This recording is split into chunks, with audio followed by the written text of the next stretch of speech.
In this video, we are going to be exposing Minneapolis. And then the last remaining bar that we have is now on the verge of being bossed by the mosque next door. Why are you recording? Why is this recording? Why is she recording? Yes. Look what she's doing. You can't do that. That's illegal. What's illegal? You cannot record. Wow. I'm sorry, I was just walking down the street. Ain't nobody gonna touch you, but just turn that thing up. Nobody wants to touch you. Just turn it up. Okay. I'm in US 6. I'm no wow. I don't touch women. That's legal. And I'm here to make sure Palmer's does not go away. Palmer's Bar. What's going on with Palmer's? You should Google that shit. There's a signed purchase agreement with the mosque. Here, let's cross the street.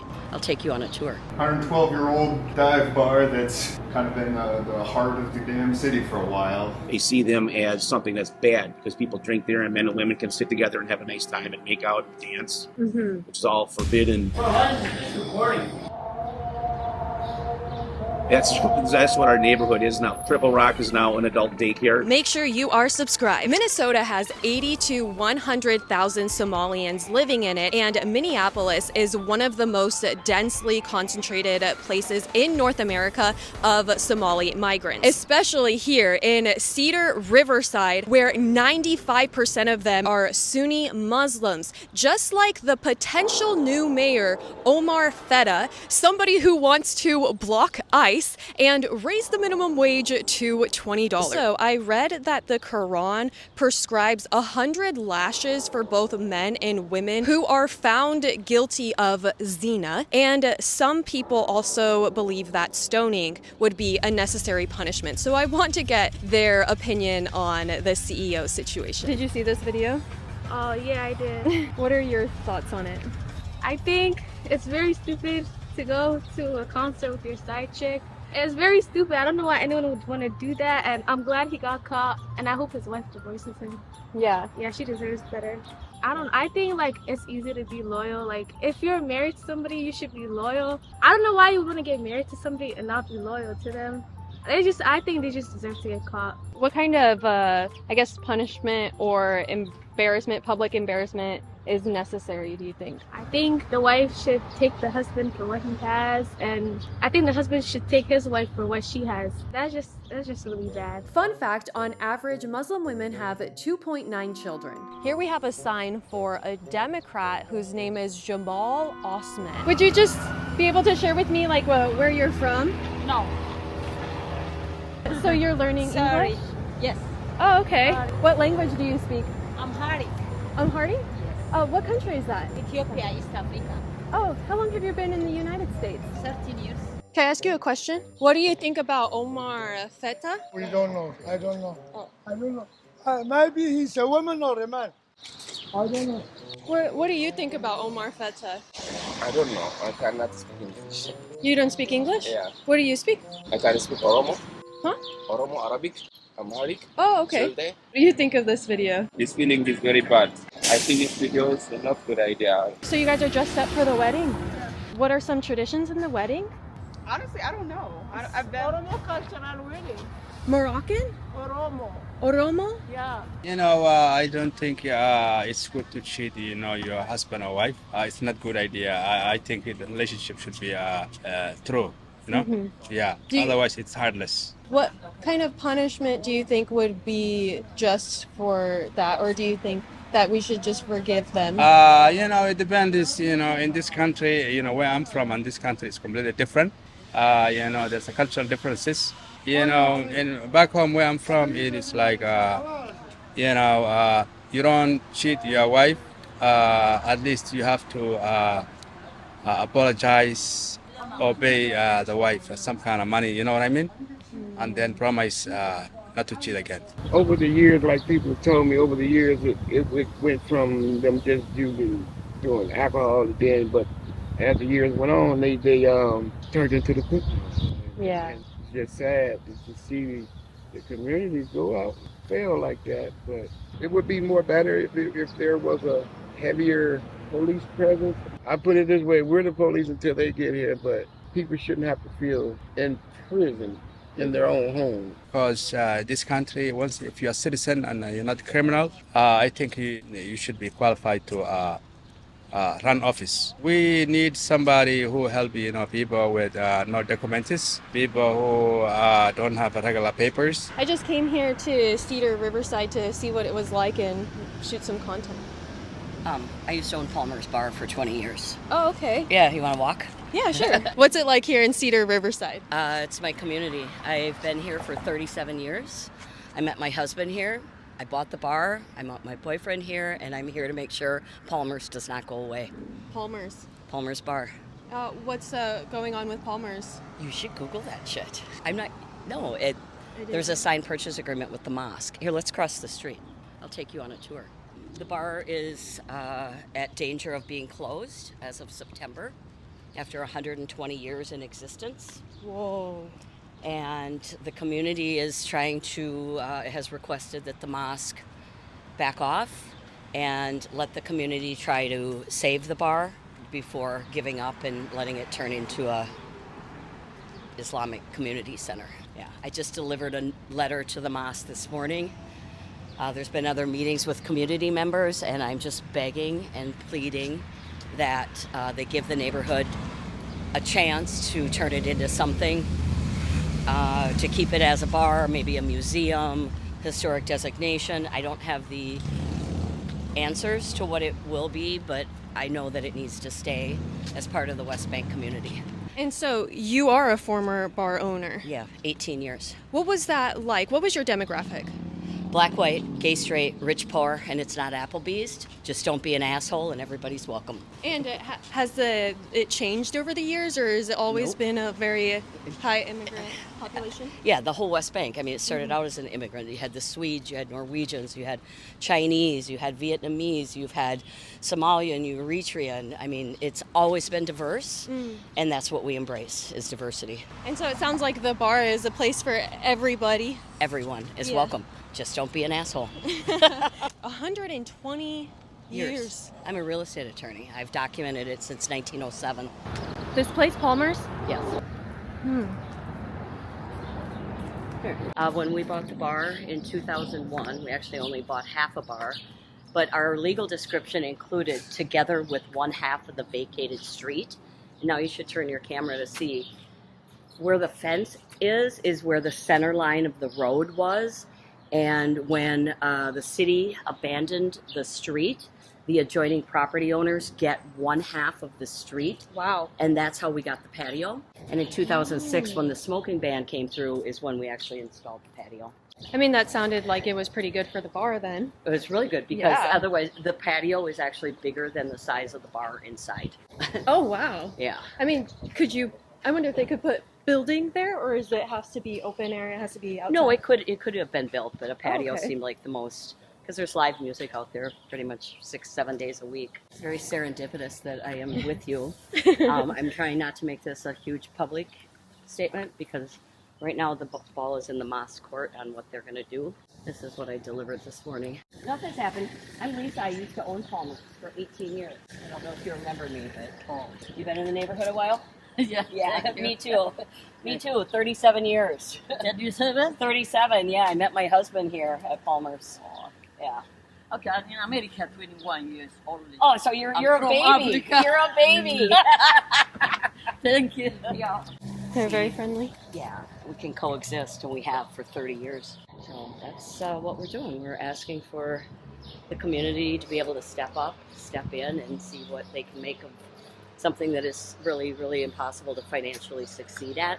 That's why it's called a community center with a kick. You were explaining to me that you've been here for 20 years in this... 25 years. 25 years. And how has the neighborhood or lifestyle here changed? Well, like I explained before about the buildings behind us that their number one gig is federal government. So they have SSI people, SSDI people, and then all the different refugees. And all the refugees have made an imprint. The Asians after the Vietnam War, and then the Eritreans and the Ethiopians, which bought businesses and started businesses that are still here today.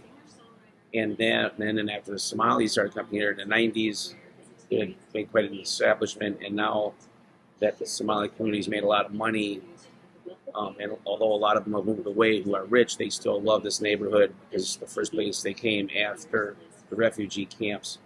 And so this is important to them, and there's still thousands of Somalis who live here who didn't make millions of dollars one way or the other and live in Mullen Valley and Plymouth and the fancy suburbs. And so there's a lot of the people who do have the money now who don't live here, but they still care about this neighborhood.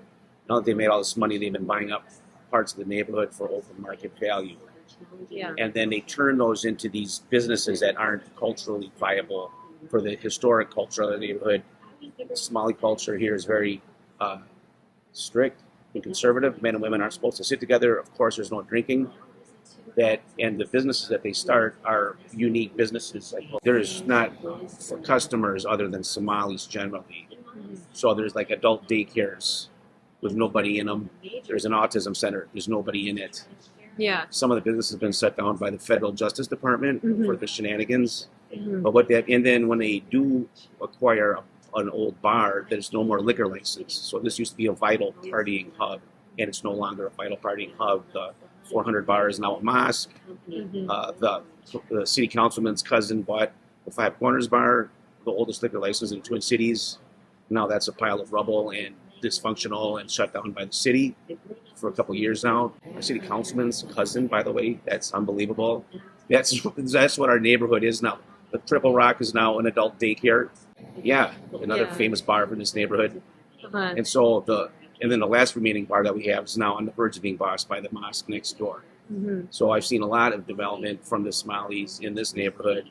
There's a lot of great Somalis in this neighborhood, but there's also the historical, cultural feel of this neighborhood is on life support. There's still a Cedar Cultural Center, which is a great place, and a handful of other businesses. But there's still a lot of people who love the neighborhood, thousands. And it's just really, really sad that this is what's been happening to our neighborhood. It's heartbreaking. And it's really a bummer. The people who live here, the Somalis who live here, could care less about the bars, the music venues, any of the historical cultural stuff here. They could care less. Yeah. They don't go to them. You know, and so it's this. They could care less if they're here. They see them as something that's bad because people drink there, and men and women can sit together and have a nice time and make out and dance, which is all forbidden. Yeah. So it's rough. The young next generation of Somalis are different. They're generally liberal and cool people, but they're not the ones with millions of dollars buying up properties. Okay. And so what do you think about the Omar Fatah? I don't know that guy. They're all, I hope he's all right. The politicians are generally very progressive in language.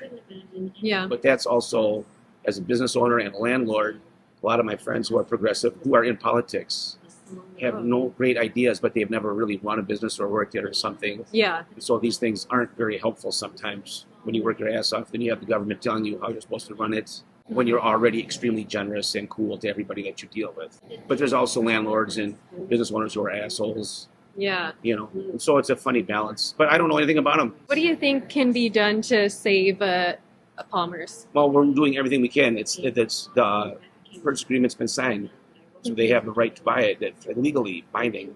It's a bummer. Please come and stop by at the Wienery and support this very important business to the community. It's aching my heart and giving me the chills hearing how important the Palmer's Bar is to this community. It is like the root, the foundation of this community. Being around for over 100 years is an insane accomplishment. And the businesses around here are so incredibly sad that they didn't reach out to the rest of the community before signing the agreement.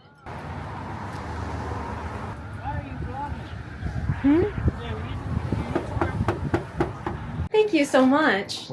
Are you doing it specifically for the event, or are you doing it for our closing? Or I didn't know about it coming here, but it seems like it's the talk of the entire town. Yep, yeah, I mean, 112-year-old dive bar that's kind of been the heart of the damn city for a while. Been a hard period of time for bars recently. No more alcohol drinkers? It's not just that. I mean, we carry a bunch of THC drinks and whatnot just to try to make sure we have that market available as well. We're a betting man. I'm going to assume it's the sociological damage done to an entire generation after being locked inside for 2 years, making us all very bad at interacting with people. I was luckily into my 40s by that point, so it's like I already kind of figured out socialization. I have never heard somebody put that in words before. It took me forcing myself out for a while to get used to it again. Human interactions.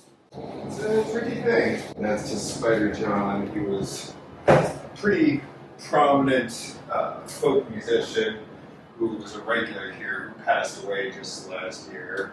One of the owners before well, I guess he was kind of a co-owner to the current owner who, he had some problems. He took the place for quite a ride.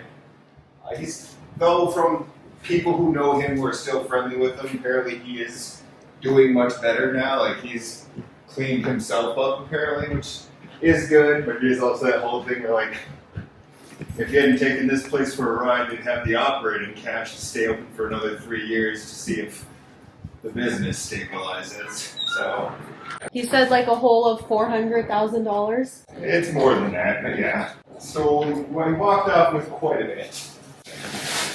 And so there is a mosque next door that's wanting to expand. I'm not sure if it's the mosque directly that's expanding in here. I know that it is a neighborhood group that is involved with buying the place. But yeah, the mosque next door, like, they're pretty cool. It's one of those things that I still remember when the petition went up in the neighborhood for them to be doing call to prayer. Like, yeah, Palmer's staff were high up on the early signers to be like, yeah, they should be able to do call to prayer. And it is kind of nice. Like 5 times a day you hear the call to prayer. It's beautiful. Oh, okay. Is it like played on a speaker? Yep. Outside? Yep. Oh, wow. I can't remember. I think there should be one soon, actually. And what's the main clientele of Palmer's? Weirdos. Weird, like, that's just the kind of bar this place has always been. Like, forever ago it was folk musicians and hippies and radicals, and then just, it's kind of always rolled like that. Like, there's a criminal element, there's just political element, you get, teachers, lawyers. And all of the content that you are seeing was made possible by the wonderful Patreon members that help support this channel. We have a wonderful community over there, and I give a lot of updates on when I'm posting new videos and where I'm going next. And we also do weekly live Q&As, so you should definitely join us over there. There's also going to be uncut footage from this trip over there. So I will see you on the Patreon. The link is in the description. Thank you. And so, how likely is it that Palmer's can pull through and maybe not get sold? Very unlikely, because in order to do it, a person who were to buy it or a group who were to buy it would have to be comfortable hemorrhaging money until things normalized again, and to be willing to roll the dice that things will normalize again. Like, that's not a guarantee. Like, we don't know what the situation will be like for bars. We, once again, talking to people who run breweries, bars, and liquor stores, all of them are doing worse than usual. It's not just like, my thing explains bars pretty well doing as poorly as they are, but I do worry even more about liquor stores doing poorly. Like, I guess it's probably a good thing. People are being healthier than they used to be, but I don't know. Like, alcohol is I'll be sad if it all collapses. I like alcohol. I guess like the other businesses around, it seems like there used to be a lot more bars and now there's a lot of Somalian businesses. Do they seem pretty legit or sketchy to you? I mean, they're legit businesses. Yeah. I'm kind of worried for them if they get rid of too much of the things that draw people into the neighborhood, because part of their business plan has to be that people come here. So like the place that exists where the Viking used to be down on Cedar, that was a restaurant, and it's closed. That business is for sale because I look at things for sale frequently because I play the lottery just enough to allow myself to imagine winning it. Which is, it's, yeah. Oh. It's called a prayer.